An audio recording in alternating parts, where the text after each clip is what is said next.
Everyone, তোমরা সবাই কেমন আছো? আশা করি তোমরা সবাই ভালো আছো। আমিও ভালো আছি মোটামুটি। তো চলো সানডে ব্লগ তোমাদের সাথে শেয়ার করছি। এই দেখো, আর আমার পান খেয়ে একটু অবস্থা নেই, তাই পান খেয়ে কথা বলছি তোমাদের সাথে। যাই হোক, তো সানডে চলে যাব। কয়েকটা ব্লাউজ আছে বানাতে দিতে হবে, কিছু আগের গিফট পাওয়া শাড়ি আছে দুটো, আর শাশুড়ি মার শাড়ি আছে, পুজোর মার জন্য বাজার হয়ে গেছে, তো আমারটা কিনা বাকি আছে। তো সেইগুলোই সব মিলে ব্লাউজগুলো বানাতে দিব। আর এখানে দেখো, মাম্মামকে রেডি করে দিলাম, একটা সুন্দর একটা ড্রেস মাম্মামকে একটা পরিয়ে দিলাম, স্কাই কালারের একটা ড্রেস। তো চলো এখন আমরা বেরিয়ে পড়ব।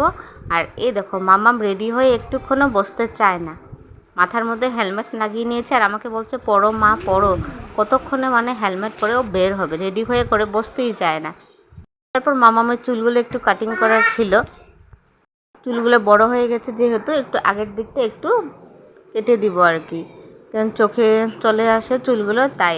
আর এই দেখো, মাম্মাম একটু দুষ্টু দুষ্টুও করছিল, তো ওকে পিছন দিক দিয়ে ধরে রেখেছিল, পার্লারের মেয়েটা পিছন দিক দিয়ে ধরে রেখেছিল। আর এই দেখো, ফাইনালি মাম্মামের চুল কাটিং হয়েও গেছে, আর খুব মজাও পাচ্ছিল ব্রাশ দিয়ে ওকে, যেহেতু চুলগুলো ব্রাশ করে পরিষ্কার করে দিচ্ছে। আর পুজোর সময় বলে কথা, একটু বাইরে চাটা না খেলেও হয় না।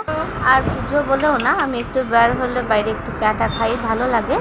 ঘরে তো সবসময়ই খাই চা, তাই সপ্তাহে একদিন বের হলে বাইরে একটু চা খাই। আর এখানে দেখো কত রকমের মিষ্টি, মিষ্টি তো আমার খুবই প্রিয়। আমার মতো মিষ্টি লাভার কে কে আছে কমেন্টে একটু বলে যেও কিন্তু। আর পুরো ভিডিওটা দেখার অনুরোধ রইল। আর ভিডিওটি দেখেই তোমরা সুন্দর করে গঠনমূলক কমেন্ট করবে, স্টিকার কমেন্ট কেউ করবে না বন্ধুরা। আমার ভিডিওটি কেমন লাগলো তোমরা অবশ্যই কমেন্ট করে জানিও।